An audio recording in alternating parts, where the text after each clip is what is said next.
Chapter number 5 journal. ठीक है, अब हमारा जो चैप्टर है किस पे आ गए हम, जर्नल पे। फोर्थ चैप्टर का किस पे, फिफ्थ चैप्टर पे, जिसमें हमने फोर्थ चैप्टर में पढ़ा था कि हम डेबिट और क्रेडिट के रिगार्डिंग जितने भी हम डिस्कस करते हैं वहां पर हमको उसका कॉन्सेप्ट दिया था। यहां पर इस चैप्टर में हम सीखेंगे कि डेबिट और क्रेडिट के रूल को आप प्रॉपर में एज पर ट्रांजैक्शन में कैसे अप्लाई करेंगे। क्लियर? चलिए, क्या बताया गया है? In the preceding lesson, you have learned about various business transaction and bookkeeping. हमने इससे पहले वाले चैप्टर में यही सब चीजें पढ़ी थी कि किस तरीके से अपने बिजनेस ट्रांजैक्शन बताए थे, नंबर ऑफ, देन उसको बुक्स में किस तरीके से रिकॉर्ड किया जाएगा, ये सारी चीजें थी। And recording this transaction in the books of account in a systematic manner. Clear? Curiosity may rise in your mind that what are these books? हम वो सोचते कि यार ये ऐसी तो कौन सी बुक थी, क्यूरियोसिटी एकदम बोलते ना उतावलापन इस तरीके से होता है कि क्या ऐसी तो कौन सी बुक है। बुक हमारी जो बुक होती है वो या कैसी बुक होती होगी जिसके अंदर अकाउंट लिखते हैं, क्या कोई अलग तरीके की बुक आती है, कुछ अलग फॉर्मेट होता है, क्या होता है वो देखेंगे। Why businessman keeps many books? ये बिजनेस मींस आपका क्वेश्चन आता ही होगा या नहीं आया तो आना चाहिए। आप कोई भी शॉप पे जाएंगे तो देखना उनके पास एक जो उनका केस होता है वहां पर इतनी सारी बुकें तो रखी होगी, नंबर ऑफ 3 से 4 बुक्स होती है, बहुत सी बुक्स होती है उनके पास। वो क्यों इतनी सारी बुक्स रखते हैं? उनका बिजनेस स्टेशनरी का है क्या? जिसका स्टेशनरी का है उनके पास बुक्स होगी, अदरवाइज जो बाकी जो बिजनेस कर रहे हैं वो क्यों रख रहे हैं इनकी बुक्स? उनका बिजनेस थोड़ी है बुक्स का, देन क्यों रख रहे हैं वो सोचो। Then how does he records various transaction in these books? वो किस तरीके से बुक्स में रिकॉर्ड करते होंगे ट्रांजैक्शन। मैं कुछ चीज लेके चला गया, मैं उनके पास से कुछ लिया या उन्होंने मुझे कुछ बेचा, तो वो ऐसा ट्रांजैक्शन क्या लिखते होंगे या कुछ ड्रॉ करते होंगे या ऐसा तो क्या इंडिकेट करते होंगे जिससे वो डायरेक्ट बुक में जब भी वो पेज टर्न करके वो ट्रांजैक्शन देखेंगे उन्हें इजीली पता चल जाता है कि आइदर क्या मैंने से कुछ बेचा था या खरीदा था। तो ऐसा तो क्या मेंशन करते होंगे उस बुक में। You have learn about the double entry system. Already हमने डबल एंट्री के बारे में पढ़ा था, मींस एक में डेबिट और क्रेडिट के जो रूल थे वो। A book is prepared by every businessman. कैसे? एवरी बिजनेसमैन, सारे बिजनेसमैन ये बुक प्रिपेयर करते हैं, फिर चाहे वो बिजनेस बहुत बड़ा क्यों ना हो या तो फिर एक स्टार्टिंग छोटा सा बिजनेस भी क्यों ना हो। is a book in which business transactions are recorded date wise. Always remember, आप जो business transaction है वो कौन से बेस पे होंगे? Date wise होंगे, जिस डेट पे जो है वही मेंशन करेंगे। And in the order in which these transactions take place is known as journal. Clear? क्या बताया गया है? यहाँ से पूरा सेंटेंस आपको दिया गया है, जर्नल की डेफिनेशन दी गई है। ये पूरी क्या है? जर्नल किसे कहा जाता है बताया जा रहा है, जिसमें आप सारे बिजनेस ट्रांजैक्शन लिखेंगे, प्लस वो कैसे होने चाहिए? डेट वाइज होने चाहिए, सिस्टमैटिक होना चाहिए और प्रॉपर इंफॉर्मेशन के साथ। आप जिस बुक में लिखेंगे, बुक्स ऑफ अकाउंट में लिखे जाएगा, उसे क्या कहा जाता है? जर्नल। क्लियर? जर्नल क्या होता है ये क्लियर हुआ। नाउ अब इसी के रिगार्डिंग हम थोड़े पॉइंट्स पढ़ते हैं कि क्या है उसका फॉर्मेट, क्या है प्रॉपर मीनिंग, क्या है किस तरीके से वर्क करता है, वो सारी चीज देख लेते हैं। Journal is a book of accounts in which all day to day business transaction are recorded in a chronological order. मैंने आपको बताया था क्रोनोलॉजिकल मींस ऑर्डर वाइज होता है, ascending order 1 2 3 4 5 it's a chronological order, या A B C D it's a chronological order. Clear? कैसे? Day to day activity के हिसाब से आप उसमें रिकॉर्ड करेंगे। Then therefore in the order of their occurrence, transaction when recorded in a journal are known as entry. टिक करिए कि entry किसे कहा जाता है? जो भी ट्रांजैक्शन आप जनरल के अंदर लिखेंगे उसे हम क्या बोलते हैं? एंट्री बोलते हैं। Then it is the book in which transactions are recorded for the first time. कौन सी? जो भी ट्रांजैक्शन हमारे होते हैं ना, मैंने किसी को बेचा या खरीदा, वो चीज आप फर्स्ट टाइम जिस बुक में लिखते हैं ना, वो किस में लिखते हैं आप? जर्नल में। और उस जर्नल के अंदर आपने जो चीज लिखी, उस ट्रांजैक्शन को लिखा, उसे क्या बोलते हैं? एंट्री बोलते हैं। हम बोलते हैं ना, आपने भी सुना होगा, अरे वो पासबुक में एंट्री करा के लानी है। क्या बोलते हैं आपको? पासबुक में एंट्री कराने का बोलते हैं। एंट्री क्या होती है? वो वही चीज को मेंशन पूरा लिख के दे देते हैं। आप जब भी आपने बैंक में गए होंगे, आपने कोई पेमेंट की स्लिप भरते, मींस आप विथड्रॉ करने के अलग-अलग स्लिप आती है, क्लियर? आप जब भी उसके अंदर डिपॉजिट की स्लिप भरते, आप देखेंगे बहुत सी चीजें लिखते हैं, अपना डेट लिखेंगे, एरिया लिखते हैं, फिर अकाउंट नंबर, कैश, फिर कैश की स्पेलिंग लिखेंगे, अमाउंट जितनी है उसको वर्ड्स में लिखेंगे, सिग्नेचर, देन ऑल सब चीजें, कांटेक्ट, बहुत कुछ लिखते हैं। लेकिन जब आपकी पासबुक में उसकी एंट्री आती है, तब क्या आती है? डेट, आपने कौन से मोड से उसका ट्रांजैक्शन किया, आपने डिपॉजिट स्लिप भरी तो उसका एक नंबर होगा, अमाउंट, टोटल में, बस इतना ही आता है। सेम आप क्या उसने एंट्री करके दे दी, आपको क्या दे दी? एंट्री दी। बस इसी तरीके से यहाँ पर भी होता है। वहां पर आपकी बैंक का है, अब हर चीज का बैंक में मैं काम नहीं करता, मेरी दुकान है तो मैं कैसे एक शॉप में खुद की एक प्रिपेयर करूंगा, clear? Journal is also known as book of original record और primary book entry. Another name बोल सकता हूं मैं इसको यहाँ पे कि another name of journal, journal को और कौन से नाम से जाना जाता है?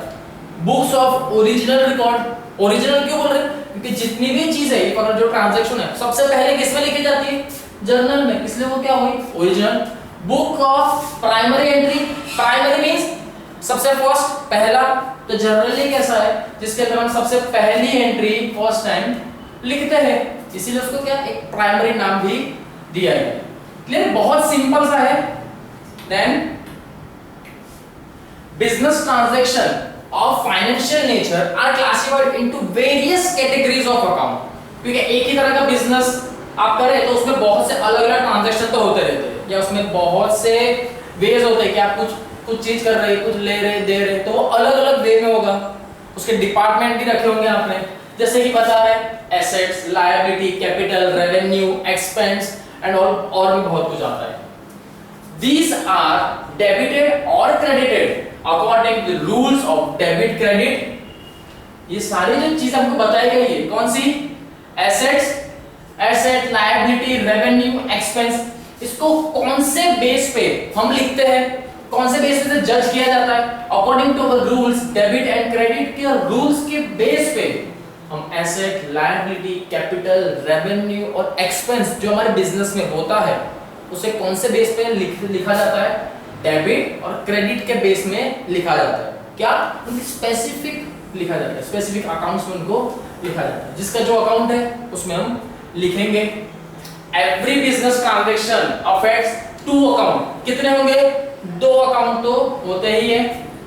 Apply the principle of double entry, one account is debited and other account is credited. Clear सा स्टेटमेंट है। याद रखना हमेशा कोई भी एंट्री आप करेंगे तो एक डेबिट होगी तो दूसरी क्रेडिट, या सपोज अगर वो क्रेडिट होगी तो दूसरी क्या होगी? Debit.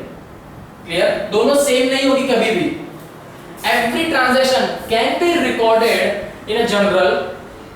Every transaction can be recorded in journal. This process of recording transaction is the journal is known as journalising. क्या बताएगा आपको कि जितने भी ट्रांजैक्शन है आप किस में लिखते हैं? जर्नल बुक के अंदर लिखा जाता है, तो उसे क्या है? जर्नल तो बोलते हैं, क्योंकि उस फर्स्ट जो बुक में लिख रहे हैं वो क्या है? जर्नल। और आप जर्नल के अंदर जो कंटिन्यू उसकी रिकॉर्ड कर रहे हैं, इस ट्रांजैक्शन की एंट्री दे रहे हैं, किसके अंदर? जर्नल के अंदर कर रहे हैं, तो वो क्या होता है? जनरलाइजिंग। आईएनजी का तो हमको मालूम ही है, इंग्लिश में हमने पढ़ा है, कंटीन्यूअस टेंस में आता है, क्योंकि कंटिन्यू आप जनरेट आप तो लिखते ही जाएंगे ना, कि बिजनेस बंद कर देंगे आज, लिख ही रहे हैं, इसलिए जनरलाइजिंग कंटीन्यूअस है, चलता जाएगा, इसलिए आईएनजी आया, journalising. Then in small business houses generally one journal book is maintained in which all business transaction are recorded. Most probably जहां पे स्मॉल बिजनेस होते हैं, सीरीज बात है, अगर किसी का बिजनेस स्मॉल है तो वो अलग अलग बुकें तो रखेगा नहीं, मालूम है कि नंबर ऑफ उसके डेटर्स है, क्रेडिटर है, तो ज्यादा है ही नहीं, दो तीन जन है, तो उसके लिए अलग अलग बुकें प्रिपेयर करने की जरूरत ही नहीं है। हम एक से ज्यादा बुक कब प्रिपेयर करते हैं? कि हमको कुछ ज्यादा लिखना हो या हमारे पास नंबर ऑफ डेटा हो, तभी हम दूसरी बुक भी लेंगे। इफ अगर डेटा ही छोटा सा है तो आप क्यों अननेसेसरली ज्यादा बुक्स का ले रहे हो, उसमें एंट्री कर रहे हैं और कंफ्यूज होंगे। Then but in case of big business house, in big business houses मतलब यहाँ पे घर की बात नहीं की जा रही है, हाउसेस को घर नहीं समझना, है ना। वो जो इनका बिग बिजनेस होते हैं, एंटरप्राइज होती है, फर्म होता है, ये वहां की बात है। Are quite large in number. कैसा होता है बिग बिजनेस? सीधी सी बात है, जिसका बिग बिजनेस बड़ा है, टारगेट बड़ा होगा, प्रॉफिट बड़ा होगा। प्रॉफिट बड़ा मींस उनके डेटर्स बड़े, क्रेडिटर्स भी बड़े होंगे, नंबर ऑफ सेल्स बहुत कुछ एक small as compare to small से तो ज्यादा ही होगा। तो उसको उतने एम्प्लॉय भी चाहिए। इफ अगर एम्प्लॉय इतने तो उसके जो बुक्स होंगे, उसके नंबर ऑफ ट्रांजैक्शन भी होंगे। क्या वो एक दो ही होंगे? नहीं, उसको प्रॉफिट से जज कर सकते हैं कि उसके नंबर ऑफ ट्रांजैक्शंस कितने होंगे। क्लियर है ना? Therefore, journal is divided into various types of books. इसीलिए आप कोई भी बिग फर्म में जाओगे ना, ये कोई बिजनेस कंपनी होती है जो बड़ी है, उसमें ना हर एक चीज के डिपार्टमेंट होते हैं। Sales department, working department, managers अलग अलग डिपार्टमेंट होता है, फाइनेंस डिपार्टमेंट, इंश्योरेंस डिपार्टमेंट, वो सबके उन्होंने एक पार्ट करके रखे हुए कि भाई हर कोई बस अपने अपने पार्ट के अंदर ही डिपार्टमेंट में देखते रहो, और उसके अंदर भी और भी बहुत सारे डिविजन्स आते हैं। ऐसा क्यों करते हैं? क्योंकि एक ही बुक में कितना लिखोगे, खिचड़ी पक जाएगी, है ना। इसीलिए ये सारी चीजों को क्या बोला जाता है? Divided into various types of books called special journal in which transaction are recorded depending upon the nature of transaction. Nature of transaction means if अगर कोई सेल्स का है तो मैं सेल्स की बुक अलग बनाऊंगा कि भाई सेल्स की बुक बस, इसके अंदर और कुछ नहीं आएगा, सिर्फ सेल्स बुक आएगा। सेल्स में भी एक में दो कंबाइन कर सकता हूं, किसी एक जन को बोलूं भाई तू सिर्फ सेल्स का लिख, और तेरे अंडर में दो जन को काम पे रख रहा हूं। एक क्रेडिट ट्रांजैक्शन जो होंगे सेल्स में वो लिखेगा, एक लिखेगा कैश में। ये दोनों ने जो लिखा उन दोनों का कंबाइन किसमें आएगा? टोटल सेल्स वाला लिखेगा। सेम परचेज में ऐसा आएगा, फाइनेंस, इंश्योरेंस, बहुत से आगे भी एग्जांपल देखेंगे और इस तरीके के आते हैं। Clear? Therefore, all credit sales in sales book. Okay, चलिए वही एग्जांपल आ गया। And all cash transaction in cash book are so on. Clear? Then format of journal होता होगा ना कि फॉर्मेट कैसा है, कैसे लिखेंगे? तो कुछ इस तरीके से आपका जर्नल का जो है फॉर्मेट बनेगा। एक ही पेज में आप बनाएंगे इसे, एक पेज में ही हम इसे बनाएंगे। कैसे? डेट, जो पर्टिकुलर डेट चल रही है वो पर्टिकुलर में आपकी इंफॉर्मेशन आप लिखोगे कि कौन सी चीज का ट्रांजैक्शन किया, क्या आया गया, वो सब किसमें आएगा? पर्टिकुलर। लेजर फोलियो में नंबर लाते हैं, हम पढ़ेंगे कि लेजर फोलियो क्या है। डीआर को हम क्या डिनोट करते हैं? Debit. CR it's a credit. Amount specify करना, क्योंकि यहाँ पे हम क्या अमाउंट लिखेंगे ना उसकी, जितने में हमने खरीदा या जितने में बेचा उसकी क्या आएगी? अमाउंट ही आएगी। क्लियर? ये सारे जो नंबर्स दिए, ये नंबर्स क्यों दिए? क्योंकि नीचे हमको इसका एक्सप्लेनेशन दिया हुआ है। जैसे ये फर्स्ट पॉइंट है डेट, तो डेट में क्या होगा? ये सबके नंबर इसलिए दिए, समझाने के लिए दिए सिर्फ। जैसे फर्स्ट हमको क्या दिया हुआ है? Date. In this column we record the date of transaction with its month. किस बेस पे होगा?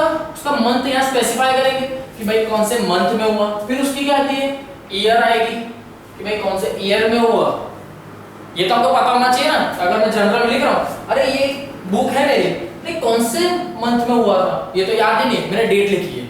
अब एक डेट क्या दूसरे मंथ में नहीं आएगी, बहुत सी आती है, सारी डेट आती है। देन हमको पता तो होना चाहिए, तो क्या करते हैं? उसका ईयर और मंथ स्पेसिफाई करते हैं ताकि हमको पता चले। Clear? We write year only once at the top. Year कितनी बार लिखा जाता है? एक बार, क्योंकि हम तो हर साल की एक बुक बनाते हैं ना। हमारा जो अकाउंटिंग पीरियड है उसकी एक बुक, इफ अगर वो अकाउंटिंग पीरियड खत्म हो गया, स्टिल ऐसा कि सर बहुत सारे पेज बचे, इसी बना लो क्या? नहीं नहीं, ऐसा नहीं होता। नेक्स्ट ईयर आया, नेक्स्ट बुक बनेगी। Clear? Not repeated it every day, repeat नहीं होगा। कि सर किस तरीके से लिखेंगे? भैया जी कुछ इस तरीके से आप लिखेंगे। आपकी आएगी डेट, देन आपका वो ईयर, आप स्पेसिफाई क्या करेंगे यहाँ पे? आप अपना ईयर बताएंगे कि कौन से ईयर में आया है। देन यहाँ पे क्या आ जाएगा आपका? मंथ, कि कौन से मंथ में आपने ये लिखा। और ये तो आपकी डे है, मींस आपने वो जो डेट आती है ना, कौन सी डेट है। क्लियर? कोई डे वे नहीं आता है यहाँ पे कि कौन सा था, मंडे, ट्यूसडे, वेडनेसडे, ये सब डे लिखने की जरूरत नहीं, बस इतना ही बहुत है, स्पेसिफिक है। बस इतना ही लिखा जाता है और इसी फॉर्मेट में लिखा जाता है। करेक्ट, डेट ईयर जो आपको दिया होगा पर्टिकुलर वो और आपका मंथ बेस पे। क्लियर? चलिए देन पर्टिकुलर जो हमारा सेक्शन जो पोर्शन आया था इस पर्टिकुलर में क्या होता है, क्या है पर्टिकुलर, वो भी तो पता करें। चलिए देखते हैं। The accounts affected by a transaction, that is the account which have to be debited और व्हिच और credited are recorded in this column. जो ट्रांजैक्शन को आपको डेबिट में लिखना हो और जो ट्रांजैक्शन को क्रेडिट में लिखना हो वो आप किस में लिखेंगे? पर्टिकुलर के अंदर लिखा जाए। किसमें? पर्टिकुलर के अंदर आप लिखेंगे कि कौन से ट्रांजैक्शन है जिसको आप डेबिट में लिखेंगे और कौन से क्रेडिट में लिखेंगे, उसकी वैल्यू तो उसके अंदर आएगी, लेकिन उसकी जो इफेक्ट होगी वो ट्रांजैक्शन किसमें आती है? पर्टिकुलर में लिखी जाती है। इन द फर्स्ट लाइन, चलो अब देख लेते हैं कि किस तरीके से आएगा। जैसे in the first line, the account which has to be debited is written and then the short form of debit is DR is written against the account name in the extreme right of the same column, the right side of the same column।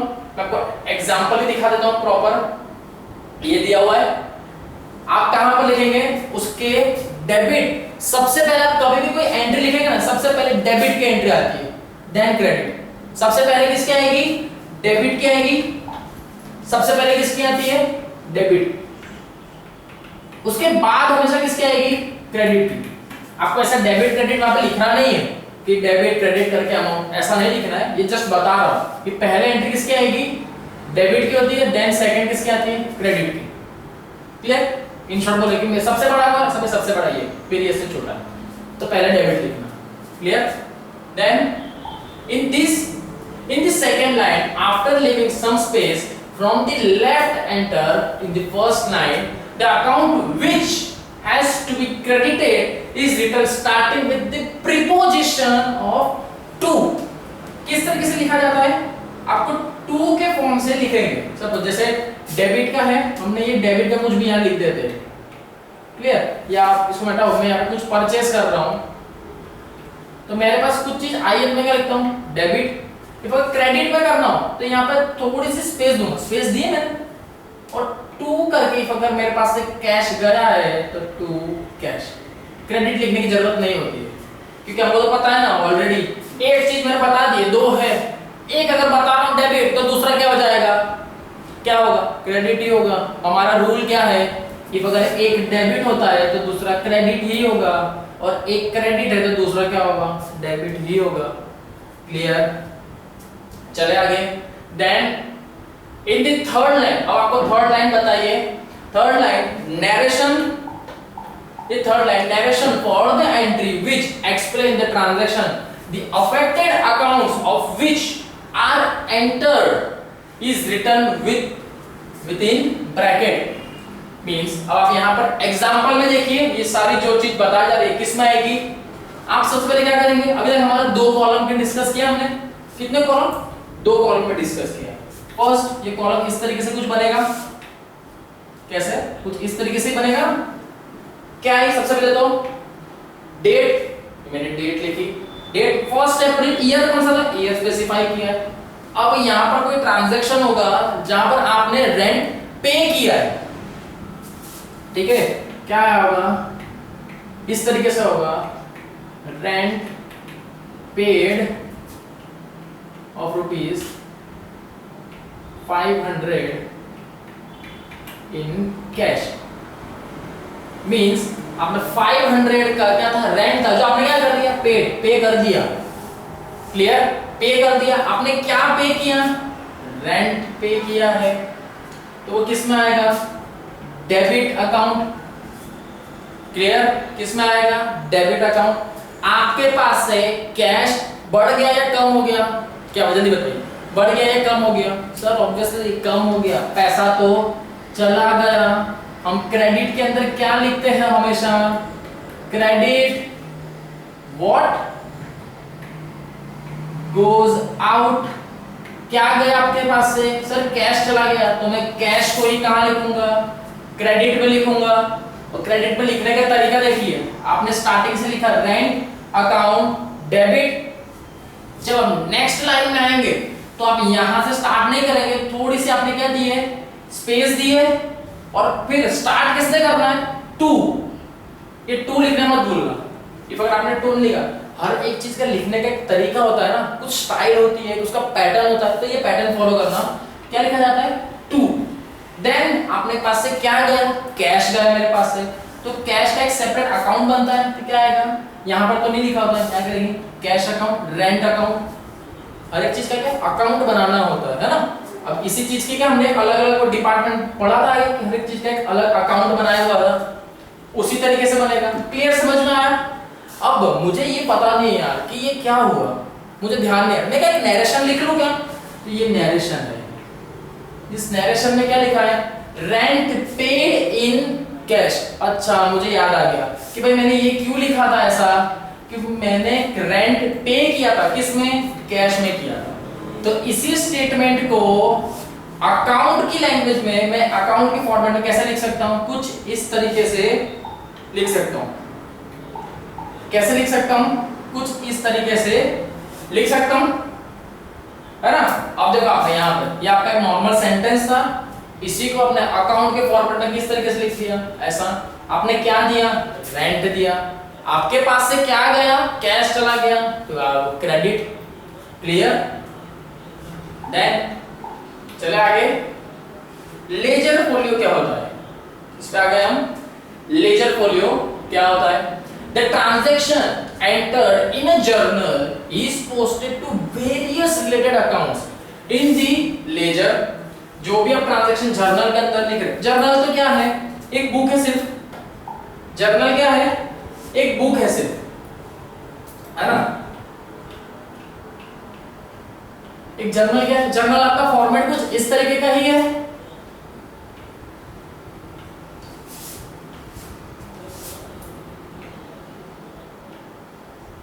कुछ इस तरीके से क्या हमारा format बनता है ना। इसमें हम अंदर जो आता है उसको क्या बताते हैं, ये क्या लिखते हैं हम, डेट। ये क्या आता है, particular. LF means ledger folio, debit credit, short में सब लिख रहा हूं मैं सारी चीजें, ठीक है। ये कैसा हो गया, क्लोज।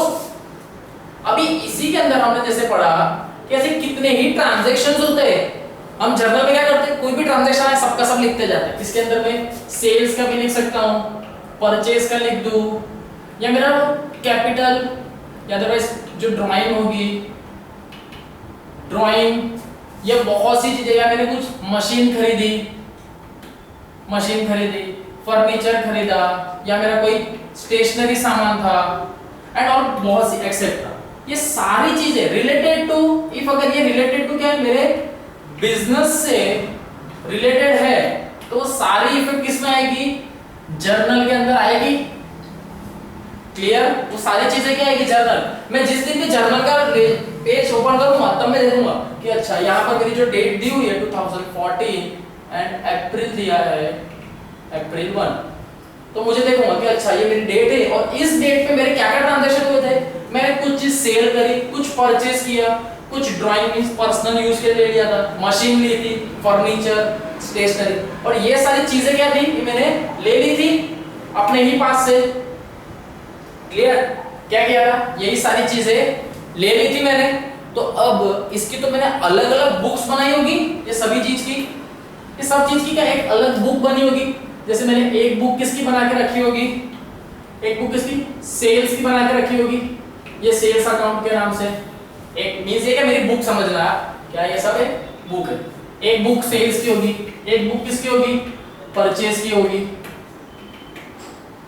परचेज अकाउंट के नाम से होगी, ठीक है। किसकी होगी, एक परचेज अकाउंट के नाम से होगी। सारे अलग अलग बुकें बना के रखूंगा। फिर एक अगर मशीन के रिगार्डिंग कुछ हुआ तो उसकी मशीन की बुक बनाऊंगा, मशीन अकाउंट के नाम से। देन कोई फर्नीचर का हुआ, ये फर्नीचर के नाम से एक बुक। ऐसे में बहुत से एक्सेट्रा, बहुत सी जितने भी मेरे बिजनेस के अंदर वो चीज का मुझे काम पड़ता रहेगा, उन सबकी का मैं एक अकाउंट बनाता ही रहूंगा, है ना। अब मैंने जर्नल में तो सब कुछ मिक्स है, तो लेजर फोलियो में क्या काम आएगा कि अगर वहां ट्रांजैक्शन लिखा, उसके आगे एक नंबर लिखेंगे, जैसे हमने वाउचर में पढ़ा था वाउचर नंबर, सेम वैसा आप उसमें एक नंबर लिखेंगे। लेजर फोलियो में क्या करेंगे, यहाँ पे उसमें नंबर लिखेंगे, जो आपको देखो नंबर दिया हुआ है, ये आपका लेजर फोलियो, यहाँ पे एक नंबर आप लिखते हैं, वो नंबर क्या करेंगे आप सेम टू सेम वही नंबर कहाँ लिखेंगे जहां पर आपका ट्रांजैक्शन हुआ है ना, उस नंबर, जैसे मैंने सेल्स का ट्रांजैक्शन किया, जर्नल में क्या लिखूंगा मैं वहां पे 1 लिख देता हूं, तो सेम मैं यहां पर भी जो ट्रांजैक्शन होगा उसका मैं 1 लिख दूंगा।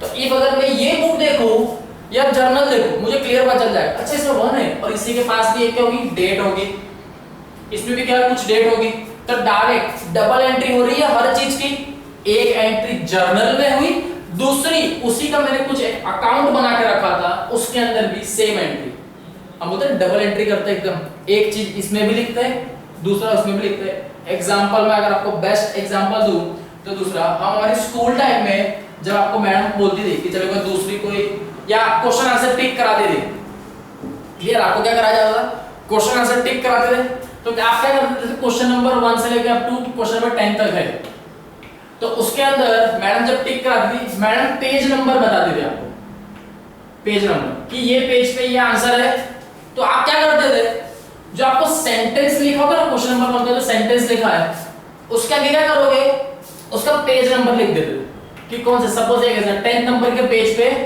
वो आंसर दिया है, और जहां पे वो 10th नंबर का पेज है उधर क्या करोगे, जो आंसर आपने टिक किया होगा, जो आंसर टिक किया होगा उसमें क्या लिखोगे, भाई तू क्वेश्चन नंबर 1 का आंसर है। क्लियर करते थे ऐसा कि हम जिस पेज पे था वहां पे क्या बताते थे कि क्वेश्चन नंबर 1 का ये आंसर है, और जब क्वेश्चन नंबर 1 पे जाते थे तो वहां क्या बताते थे कि इसका आंसर पेज नंबर 10 पे है। आप लोग देखिए शुरू से ही डबल एंट्री तो करते ही आए हैं, क्लियर, डबल एंट्री तो करते ही है, सिर्फ फर्क क्या हो गया कि अब अकाउंट के अंदर बिजनेस के रिगार्डिंग अब आप देखेंगे कि किस तरीके से होता है, क्लियर, इसी तरीके से करते थे ना, डबल एंट्री समझ में आई कैसी होती, डबल इफेक्ट दे रहे आप एक ही चीज की, डबल इफेक्ट दे रहे है ना, सेम। अब इसको पढ़िए बहुत इजी लगेगा समझने में।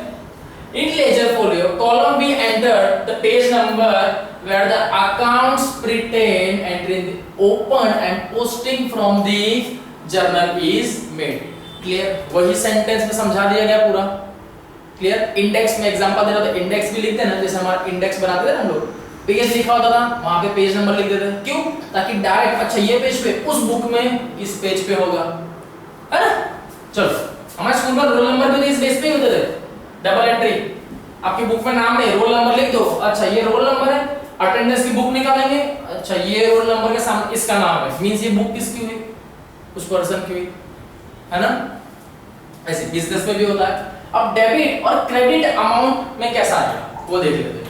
Then in this column the amount to be debited is written against the same line in which debit account is written, means, और अब दूसरा ही पढ़ लीजिए, credit amount in this column the amount to be credited is written against which the credit account is written, मींस यहां पर देखिए जैसे ये हमारा ट्रांजैक्शन था, ये हमारा क्या था, ट्रांजैक्शन बताया गया था, 14 डेट थी अप्रैल, जिसमें अकाउंट में बताया था कि rent is paid in cash of ₹4000 का रेंट था जो पे कर दिया, तो डेबिट में क्या लिखूंगा, रेंट अकाउंट, तो उसी के सामने अगर ये डेबिट है तो डेबिट की ही लाइन में उस डेबिट का आना चाहिए, ये डेबिट है, फर्स्ट वाला मैं क्या कंसीडर कर रहा हूं डेबिट, तो उसी की लाइन में आना चाहिए, क्या ये उसी की लाइन में है, यस परफेक्ट, ये उसी की लाइन में मैंने क्या लिखा है, डेबिट लिखा है। क्रेडिट में आएगा कुछ नहीं, अभी नहीं आएगा, जब मैं क्रेडिट की एंट्री डालूंगा तब वो किस में आएगा, क्रेडिट में आएगा। नीचे हमको पता है कि ये किसका होता है, क्रेडिट, कैसे पता चला, टू लिखा होगा तो वो क्या होगा, क्रेडिट होगा। टू कैश अकाउंट, मेरे पास से क्या गया, कैश, तो टू कैश की इफेक्ट आएगी, क्या ये क्रेडिट में है, जी बिल्कुल, ये किस में, क्रेडिट में, ये किस में, डेबिट में है, क्लियर आ रहा है ये। देन हम क्या देंगे एक चीज का, नरेशन, क्या दिया हमने, नरेशन दिया है, नरेशन कंपलसरी होता है, कोई भी अकाउंट में आप उसकी इफेक्ट देंगे उसके बाद क्या आएगा, आपका एक नरेशन आना कंपलसरी है, क्लियर। देखा किस तरीके से फॉर्मेट में लिखा है ये, है ना। चलिए देन आगे चलते हैं। अभी eight the end of each page, क्या होता है eight the end of each page, जैसे आपका पेज है कंटिन्यू बढ़ता है, ऐसा तो ये तो इसमें हो रहा है कि पेज खत्म ही नहीं हो रहा है, लेकिन हमारी जो बुक होगी उसमें तो एक पेज तो खत्म होगा एक टाइम पे। अब उसके बाद क्या होगा, at the end of each page both debit and credit column are totalled up. Totalled up means बताता हूं मैं, the total of both these columns should be equal as the same amount is entered in the debit as well as in the credit column. The total are carried forward to the next page with the words total carry forward and the line देखना, and then at the top of the next page in particular column we write total brought forward and the amount of total is written in the respective amount। समझाता हूं किस तरीके से आया ये।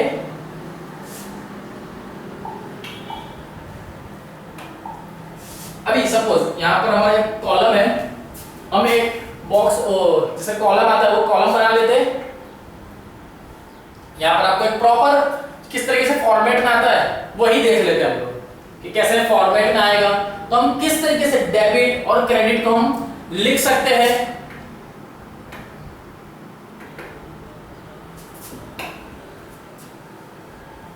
चलिए यहां पे इस तरीके कॉलम है कुछ,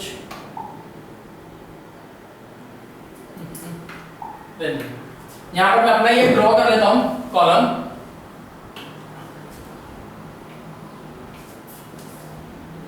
थोड़ी लाइन मेरी आगे पीछे हो जाएगी, थोड़ा एडजस्ट कर लेना। चलो किस तरीके से एक शॉर्ट में बना लेता हूं मैं। ये क्या आ गया आपका, फर्स्ट मैं शॉर्ट में लिख लेता हूं हर चीज। ये मैं आपका डेट शॉर्ट में लिख रहा हूं, ये पर्टिकुलर, देन ये LF की लाइन होगी, अमाउंट, ये आपका ऐसा बन गया। क्लियर, इसके अंदर सारी चीजें लिख देता हूं मैं। ये क्या है, LF, DR, CR, है ना, अमाउंट में। अब यहां पर क्या बता रहे हैं, सपोज आपने कोई डेट है, आपकी वही कंटिन्यू डेट कर देता हूं 1/4/2014। क्लियर, इसी तरीके से देन क्या बता रहे हैं, आपने जो भी इसमें इफेक्ट लिखोगे, जो आपका डेबिट क्रेडिट आएगा, जैसे इसके अंदर लिखा था एक एग्जांपल, एक रेंट था, rent account debit to cash था। जो डेबिट का था वो किसमें आता है, डेबिट में 4000, इसमें क्या था 4000। चलो क्लियर, ये तो हमको समझ में आ गया। देन हमने एक नरेशन लिखा था यहाँ पे, वो नरेशन मैं जान देता हूँ क्या करेंगे। एक लाइन आ जाती है यहाँ पे, सॉरी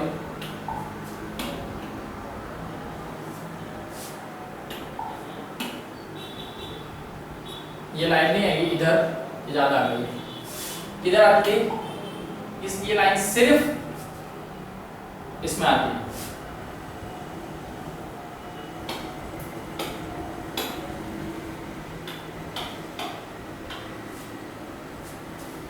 जस्ट अ सेकेंड,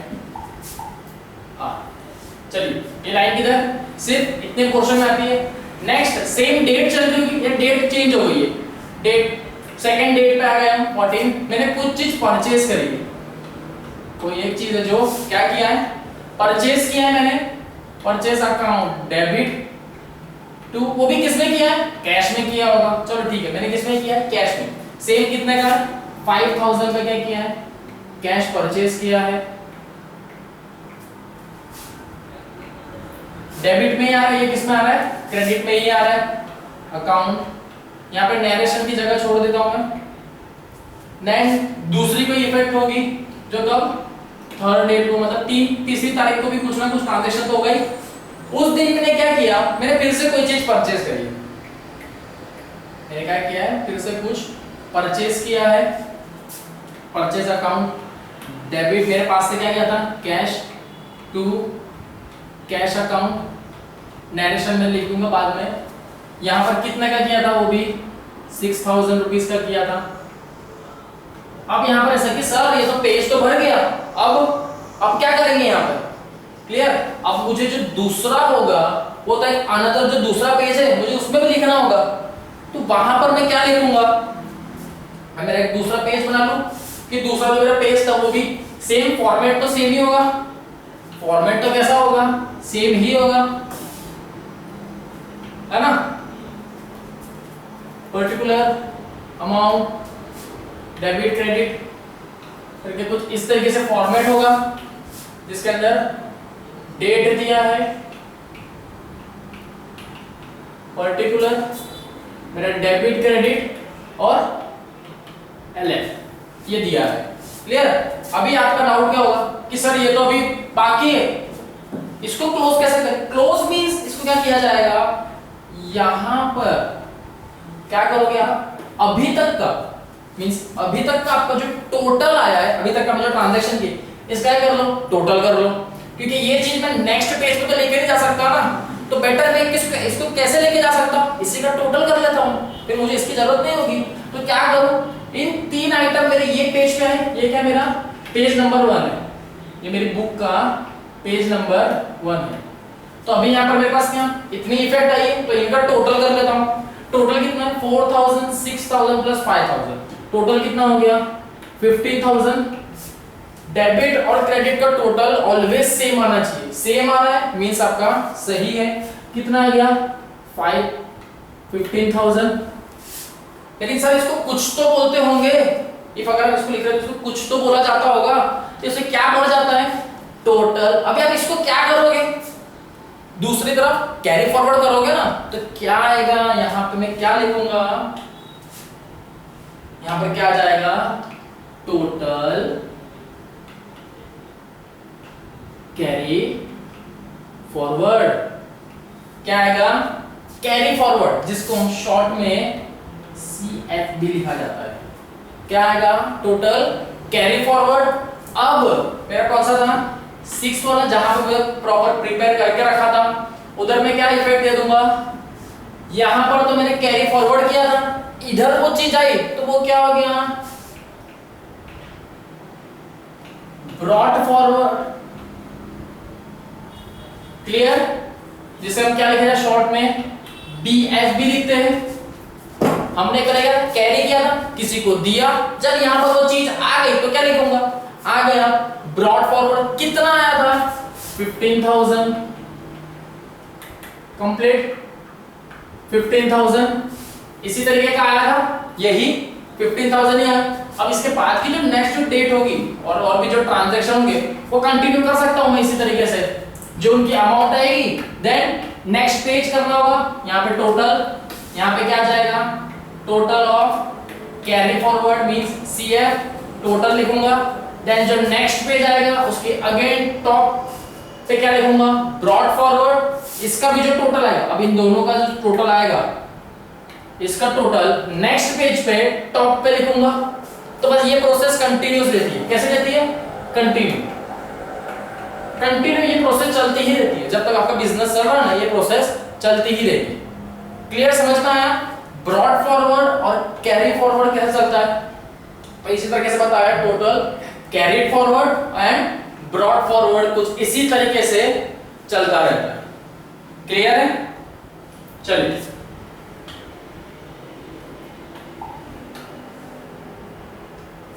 अब यहां पर आपको हमारे यहाँ पे हमें कुछ एक्सरसाइज दी है। एक्सरसाइज नंबर 5.1, कौन सी एक्सरसाइज है 5.1।